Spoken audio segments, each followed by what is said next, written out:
I did not walk into a home that day. I walked into a warning I had ignored. The door swung wide, my shoes hit water, and there was my daughter Emily on her knees in the foyer, with a gray rag, her dress clinging to her hands red and split, like somebody had been scraping childhood off her.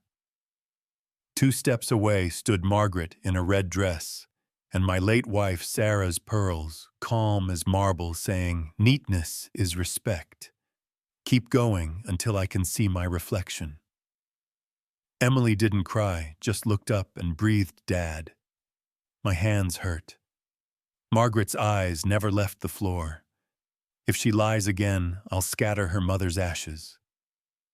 Yeah, that happened. Something old and heavy moved in my chest, but grief had trained me to freeze. After Sarah died of leukemia, I buried myself in work because spreadsheets don't ask where you've been. I could negotiate 8-figure deals at noon and be useless at bedtime. I told myself I was providing. What I was really doing was hiding from a pair of eyes that looked too much like the woman I couldn't save. That night, I unlocked a room I had kept sealed since the funeral. The air still held Sarah's perfume the way a song holds the last note. I found her letter in the drawer, her script steady like a hand on your shoulder. "Please protect Emily. Do not trust the wrong hands. Our daughter's eyes will tell you the truth." I didn't cry. I sat there and listened to the promise I owed both of them. In the morning, I called Jacob Reynolds, the only lawyer I know, who uses the fewest words and means every one. "Don't explode," he said. "Get proof. I'm looping in Sheriff Frank." At dinner, I watched Emily lift her sleeve and reveal a bruise like a dark map above her wrist. Margaret laughed it off. She tripped on the stairs. I kept my voice low. "If you're hurt, you tell me I told my daughter," and Emily's eyes flashed hope and fear in the same second. We didn't need a speech. We needed a plan. Jacob and Sheriff Frank brought one that afternoon, legal and clean. A sound-activated recorder went up high in the living room. Admissible, locked down, not a movie trick. A fence for the truth. I parked 3 blocks away and waited with the kind of stillness that makes time loud. A file pinged my phone. I pressed play. Chair scraping tile. A child's breathing. Margaret's voice without sugar. "Kneel. Faster." Emily again, smaller now. "Please, my hands." Then the sentence that turned my blood into a road flare. "Open your mouth again, and your mother's ashes will scatter on the street." My fingers dug into the steering wheel because I needed to hold something that wouldn't lie. I called Jacob. "I heard it," he said. "Don't go in hot. Sheriff is filing the order right now. You know that line between panic and clarity. Panic shakes, clarity steadies. I chose steady. I wish cruelty traveled alone, but that morning my younger brother showed up carrying a leather folder and a smile you get with a receipt. Richard is charismatic in the way a fire is warm until your house is gone. Margaret floated in behind him like the sales rep for my life. "You need rest," she said. "Let us share the burden." Richard slid the folder across. Management authorization, he called it. Just signatures to free up my time, you know what I mean?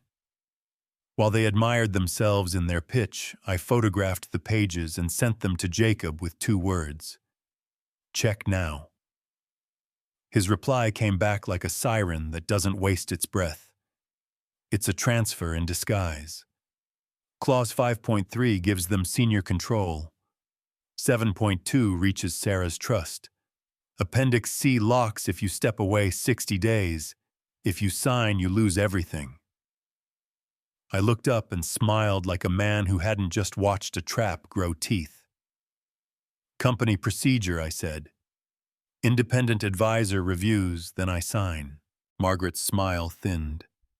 Richard checked his watch like urgency was a weapon. No need to slow walk, brother. Procedure, I repeated, and for once that boring word felt like armor.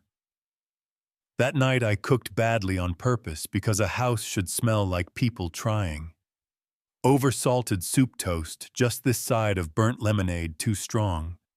I set Emily at my right and kept a small remote in my pocket. Richard brought wine. Margaret played hostess like the room was rented. To family, Richard said.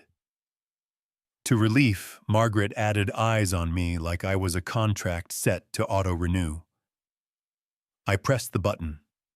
The living room answered with Margaret's own voice.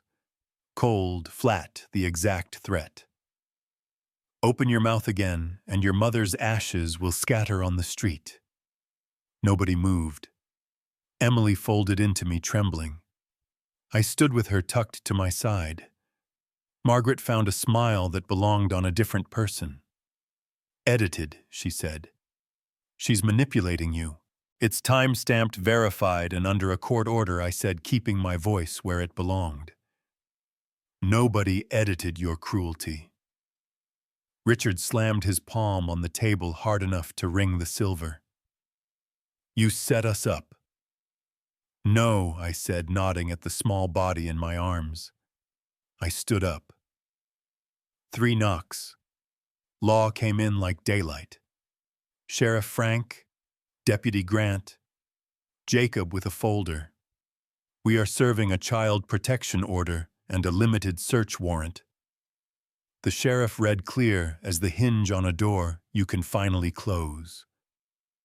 Margaret went pale, drywall white. You have no right to barge into my home, she hissed. It isn't your home, I told her.